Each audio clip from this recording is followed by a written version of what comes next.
ದೊಡ್ಡಬಳ್ಳಾಪುರ ನಗರದ ರೋಜಿಪುರ ಅಂಗನವಾಡಿ ಕೇಂದ್ರದಲ್ಲಿ ರಾಷ್ಟ್ರೀಯ ಹೆಣ್ಣು ಮಕ್ಕಳ ದಿನಾಚರಣೆ ಮಾಡಲಾಗಿದ್ದು, ಹೆಣ್ಣು ಮಗುವಿನ ಹೆಸರಲ್ಲಿ ಸಸಿ ನೆಡುವ ಮೂಲಕ ಕಾರ್ಯಕ್ರಮ ಉದ್ಘಾಟಿಸಿ ಮಾತನಾಡಿ, ಜನವರಿ 24ರಂದು ಭಾರತದಲ್ಲಿ ರಾಷ್ಟ್ರೀಯ ಹೆಣ್ಣು ಮಕ್ಕಳ ದಿನಾಚರಣೆ ಮಾಡಲಾಗುತ್ತಿದೆ.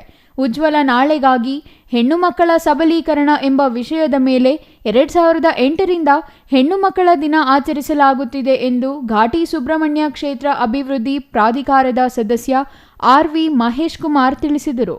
ಸಮಾಜದಲ್ಲಿ ಹೆಣ್ಣು ಮಕ್ಕಳು ಎದುರಿಸುತ್ತಿರುವ ಸಮಸ್ಯೆಗಳ ಬಗ್ಗೆ ಬೆಳಕು ಚೆಲ್ಲುವ, ಲಿಂಗ ಅಸಮಾನತೆ ಹೋಗಲಾಡಿಸುವುದು, ಹೆಣ್ಣು ಮಕ್ಕಳ ಸುರಕ್ಷತೆ, ಹೆಣ್ಣು ಮಕ್ಕಳನ್ನು ಗೌರವಿಸುವ ಮತ್ತು ಪ್ರೋತ್ಸಾಹಿಸುವುದರಿಂದ ಮಾತ್ರ ಮಹಿಳೆಯರ ಸಬಲೀಕರಣ ಸಾಧ್ಯ ಎಂದು ತಿಳಿಸಿದರು. ಭಾಗವಹಿಸುವಿಕೆ ಆಗಿರ್ಬೋದು, ಇವೆಲ್ಲ ಮಕ್ಕಳ ಹಕ್ಕುಗಳು ಏನಿದಾವೆ ಅದನ್ನ ಅವ್ರಿಗೆ ಚಾಚು ತಪ್ಪದೆ ಅದನ್ನ ಸ್ವೀಕರಿಸೋ ರೀತಿ ನಾವೆಲ್ಲ ಪ್ರೋತ್ಸಾಹ ಮಾಡಬೇಕು.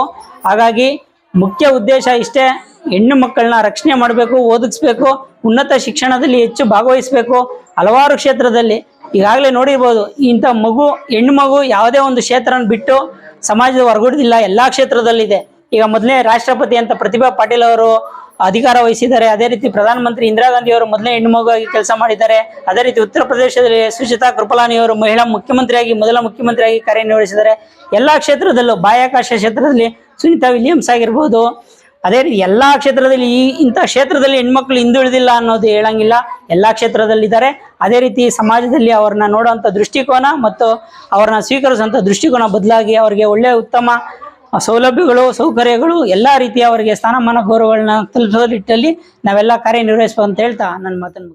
ಶಿಶು ಅಭಿವೃದ್ಧಿ ಯೋಜನಾಧಿಕಾರಿ ರವಿಕುಮಾರ್ ಮಾತನಾಡಿ, ಹೆಣ್ಣು ಮಕ್ಕಳು ಜೀವಿಸುವ, ರಕ್ಷಣೆ ಪಡೆಯುವ, ಅವರ ಹಕ್ಕುಗಳಿಗಾಗಿ ಹೋರಾಡುವ ಅವಕಾಶವನ್ನು ಭಾರತ ಸಂವಿಧಾನವೇ ನೀಡಿದೆ ಎಂದರು. ಇನ್ನು ಹೆಣ್ಣು ಮಕ್ಕಳು ಎಲ್ಲ ಕ್ಷೇತ್ರದಲ್ಲೂ ಉತ್ತಮ ಸಾಧನೆ ಮಾಡುತ್ತಿದ್ದಾರೆ. ಗಂಡು ಮತ್ತು ಹೆಣ್ಣು ಮಕ್ಕಳ ನಡುವೆ ತಾರತಮ್ಯ ಮಾಡದೆ ಎಲ್ಲರಿಗೂ ಮುಕ್ತ ಅವಕಾಶ ನೀಡಬೇಕು. ಹೆಣ್ಣು ಮಕ್ಕಳ ಮೇಲಾಗುವ ಶೋಷಣೆಗಳ ವಿರುದ್ಧ ಸಮಾಜ ಧ್ವನಿ ಎತ್ತಬೇಕು. ಮುಖ್ಯವಾಗಿ ಅವರನ್ನು ಗೌರವದಿಂದ ನೋಡುವ ಸಮಾಜ ನಿರ್ಮಾಣವಾಗಬೇಕೆಂದರು. Mahesh, CTV news, Doddaballapura.